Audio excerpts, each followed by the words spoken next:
दुनिया में ताकत का तवाज़ुन ना वो तेज़ी से बदल रहा है। तो सवाल ये है कि आने वाले कल में क़यादत किसके हाथ में होगी? चलें इसी अहम सवाल को ज़रा खोल कर देखते हैं। 21वीं सदी में दुनिया कौन चला रहा है? देखिए, कई दहाइयों तक तो इस सवाल का जवाब बड़ा सीधा सा लगता था, लेकिन आज की दुनिया बिल्कुल मुख्तलिफ है। आलमी स्टेज पर इतने सारे नए खिलाड़ी आ गए हैं कि मुकाबला बहुत सख्त हो गया है। तो चलें देखते हैं कि असल में हो क्या रहा है। अच्छा, तो ये समझने से पहले कि कौन सी ताकतें उभर रही हैं, हमें पहले ये जानना होगा कि जब हम कहते हैं ताकत, तो बैनुल अक़वामी सियासत में इसका मतलब क्या होता है? यानी खेल के उसूल क्या हैं? तो ताकत का मतलब सिर्फ जंगें जीतना नहीं होता। असल ताकत ये है कि कोई मुल्क बैनुल-अक़वामी निज़ाम में दूसरे ममालिक पर असरअंदाज हो सके और उनके फैसलों और हालात पर भी अपना असर डाल सके, यानी आलमी सतह पर मामलात को अपनी मर्जी की सिमत दे सके। अब ये जो ताकत है ना, इसको इस्तेमाल करने के दो बड़े अलग अलग तरीके हैं। एक है हार्ड पावर। इसमें आप ज़बरदस्ती या माशी दबाव डालकर दूसरों से अपनी बात मनवाते हैं। सोचें, फौजी ताकत, पाबंदियां, ये सब इसमें आता है। और फिर दूसरी तरफ है सॉफ्ट पावर। यहाँ आप ज़बरदस्ती नहीं करते, बल्कि अपनी सकाफत, अपने नज़रियात और सफारतकारी के ज़रिए लोगों को अपनी तरफ माइल करते हैं और अपने मकासद हासिल करते हैं। आम तौर पर जब हम किसी आलमी ताकत की बात करते हैं तो उसे इन 7 शोबों में मजबूत होना पड़ता है। जोग्राफिया से लेकर आबादी तक, माईशत, वसाइल, फौज, सिफारतकारी और यहाँ तक कि उसकी कौमी शनाख्त कितनी मजबूत है। मतलब एक मुकम्मल पैकेज होना ज़रूरी है। अच्छा, तो ताकत के इन उसूलों को ज़हन में रखते हुए अब देखते हैं कि मैदान में कौन से नए खिलाड़ी आ रहे हैं। एक नया ग्रुप है जो अब आलमी स्टेज पर कदम रख रहा है और उन्हें कहते हैं उभरती हुई ताकतें या इमर्जिंग पावर्स। तो ये उभरती हुई ताकत है क्या? सीधे अल्फाज में ये वो मुल्क हैं जिनका असर और रसूख तेज़ी से बढ़ रहा है। उनकी ख्वाहिश भी है कि आलमी मामलात में उनका किरदार बड़ा हो और उनकी माशी तरक्की उन्हें ऐसा करने की सलाहियत भी दे रही है। इसकी एक बेहतरीन मिसाल G20 है। दुनिया की बड़ी मईशतों के इस ग्रुप में उन उभरती हुई कौमों की एक लंबी फहरिस्त शामिल है। अर्जेंटीना, ब्राज़ील, चीन, इंडिया से लेकर तुर्की तक। और ये चीज़ साफ ज़ाहिर करती है कि दुनिया का माशी तवाज़ुन अब बदल रहा है।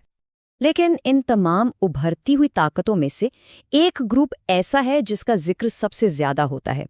एक ऐसा इत्तेहाद जिसे पुराने वर्ल्ड ऑर्डर के लिए सबसे बड़ा चैलेंज समझा जाता है, और वो है ब्रिक्स। जी, ब्रिक्स यानी ब्राज़ील, रूस, इंडिया, चीन और जनूबी अफ्रीका। जैसा कि ये इक़्तिबास भी बताता है, ये सब उभरती हुई ताकतें तो हैं, लेकिन हर एक की तरक्की की रफ्तार और सलाहियतें अलग-अलग हैं। ये एक बहुत ही ताकतवर ब्लॉक है जो उभरती हुई माइशतों की नुमाइंदगी करता है। अब देखें, उभरती हुई ताकतें तो बहुत सी हैं, लेकिन उनमें से सिर्फ गिनती की चंद ही ऐसी हैं जिन्हें मुस्तकबिल की सुपर पावर बनने का उम्मीदवार समझा जाता है। यानी वो ममालिक जो पूरी दुनिया पर अपना असर डालने की सलाहियत रखते हैं। इस दौड़ में सबसे पहला और शायद सबसे बड़ा नाम चीन का है। इसकी मुआशी ताकत तो ज़बरदस्त है, जैसा कि हम बेल्ट एंड रोड जैसे बड़े मंसूबों में देखते हैं। इसके पास दुनिया की सबसे बड़ी बहरिया है और वो एआई में भी आगे है। लेकिन तस्वीर का दूसरा रुख भी है। चीन को अपनी बूढ़ी होती आबादी, शदीद माहौलियाती आलूदगी और सबसे बढ़कर सॉफ्ट पावर की कमी जैसे बड़े चैलेंजेस का सामना है। इसके इत्तेहादी भी बहुत कम हैं जो इसके रास्ते की रुकावट बन सकते हैं। फिर बारी आती है यूरोपीय यूनियन की। माशी लिहाज से तो ये एक देव है। इसकी सबसे बड़ी ताकत इसके कवानीन हैं, जिसे ब्रसेल्स इफेक्ट भी कहते हैं। मतलब ये कि दुनिया भर की कंपनियां इसके मेयारात पर चलती हैं।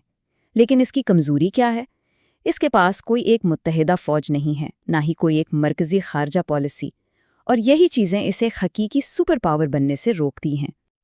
अब बात करते हैं रूस की, एक साबिका सुपर पावर जिसके पास कुदरती वसाइल के बेपनाह ज़खायर हैं, एक बहुत बड़ा जोहरी हथियारों का ज़ख़ीरा है और वो तवानाई के शोबे में एक सुपर पावर है। लेकिन इसकी भी कमज़ोरियाँ हैं। इसकी आबादी भी कम हो रही है और हालिया जंगों में इसकी फ़ौज की कारकर्दगी कुछ खास नहीं रही। इसीलिए कुछ लोग इसे पुतिमकिन सुपर पावर कहते हैं, यानी एक ऐसी ताकत जो बाहर से तो बहुत मजबूत दिखती है लेकिन अंदर से खोखली है। और फिर है इंडिया, इस वक्त दुनिया की सबसे तेजी से बढ़ती हुई बड़ी मईशत।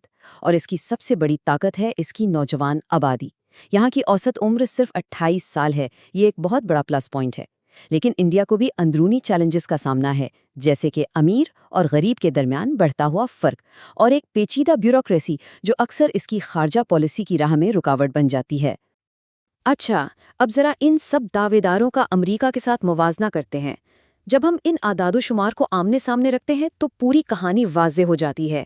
آبادی میں دیکھیں تو انڈیا اور چین سب سے آگے، جی ڈی پی میں امریکہ ابھی بھی بہت آگے ہے، اور فوجی اخراجات میں تو امریکہ کا کوئی مقابلہ ہی نہیں ہے۔ اس ٹیبل سے اندازہ ہوتا ہے کہ کسی بھی ملک کے لیے ٹاپ پر پہنچنے کا چیلنج کتنا بڑا ہے۔ تو سوال یہ پیدا ہوتا ہے کہ یہ سب کچھ ہمیں کس طرف لے جا رہا ہے؟ مستقبل کا ورلڈ آرڈر کیسا ہو سکتا ہے؟ ماہرین کے مطابق ہمارے سامنے 3 ممکنہ راستے ہیں۔ پہلا راستہ ہے ملٹی پولر ورلڈ کا، یعنی ایک ایسی دنیا جہاں طاقت کے کئی مراکز ہوں، امریکہ، چین، یورپین یونین، انڈیا، سب، اور استحکام کے لیے ان سب کو مل کر کام کرنا پڑے گا۔ دوسرا راستہ ہے بائی پولر ورلڈ کا، یعنی سر جنگ کی طرح دنیا پھر سے 2 کیمپوں میں بٹ جائے، جس میں شاید ایک طرف امریکہ ہو اور دوسری طرف چین۔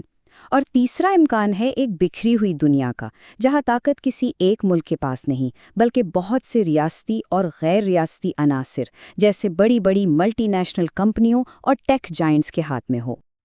اور اس سب کے پیچھے کچھ بڑی عالمی قوتیں ہیں جو اس تبدیلی کو اور بھی تیز کر دیں گی، جیسے کہ ٹیکنالوجی میں ترقی، خاص طور پر اے آئی اور بائیوٹیک، پھر موسمیاتی تبدیلی اور وسائل کی کمی کا مسئلہ، اور آبادی کا بدلتا ہوا رجحان، یعنی کہیں آبادی بوڑھی ہو رہی ہے اور کہیں جوان۔ یہی وہ چیزیں ہیں جو طے کریں گی کہ کون سا ملک حالات کے مطابق خود کو ڈھال پاتا ہے اور آگے نکلتا ہے، اور کون پیچھے رہ جاتا ہے۔ اور یہ سب ہمیں ایک آخری اور شاید سب سے اہم سوال پر لا کر کھڑا کرتا ہے۔ اس بدلتی ہوئی دنیا میں جہاں طاقت کے لیے مقابلہ اتنا سخت ہو رہا ہے، کیا عالمی تعاون کا کوئی مستقبل ہے؟ کیا دنیا اپنے سب سے بڑے مشترکہ مسائل کو حل کرنے کے لیے اکٹھی ہو پائے گی؟